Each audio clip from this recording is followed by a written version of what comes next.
Welcome to our channel. Today we how to set up with Google Sheets for tracking affiliate links and commissions, beginner guide step by step clearly. First, open Google Sheets in your web browser. Click on the blank spreadsheet option to create a new document.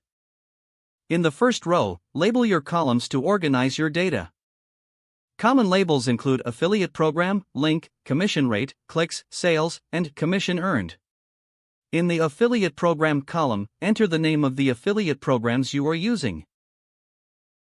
In the link column, paste the unique affiliate URLs provided by each program.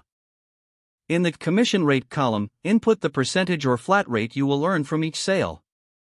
As you start tracking performance, make sure to regularly update the clicks and sales columns. For each affiliate link, it's helpful to create a formula to calculate your earnings.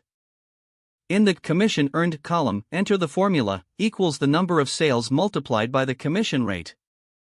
For example, the formula could look like this: equals sales asterisk, commission rate /100, for percentages. After entering the formula for the first row, drag the fill handle down to apply it to subsequent rows. Now, you can visually enhance your sheet by using color coding or conditional formatting. Consider highlighting the highest performing links in green and the lowest in red.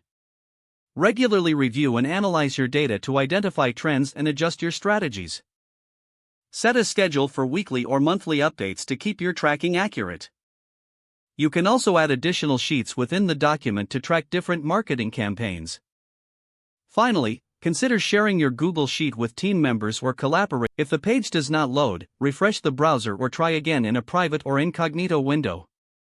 Make sure you are using the correct email address, then retype it carefully to avoid small typos.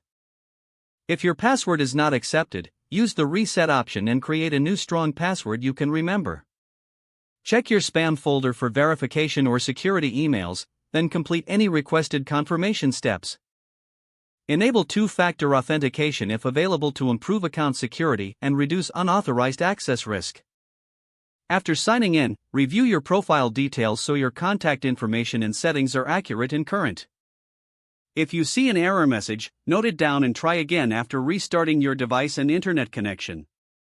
Log out when you finish, especially on shared devices, to keep your account and payment information secure.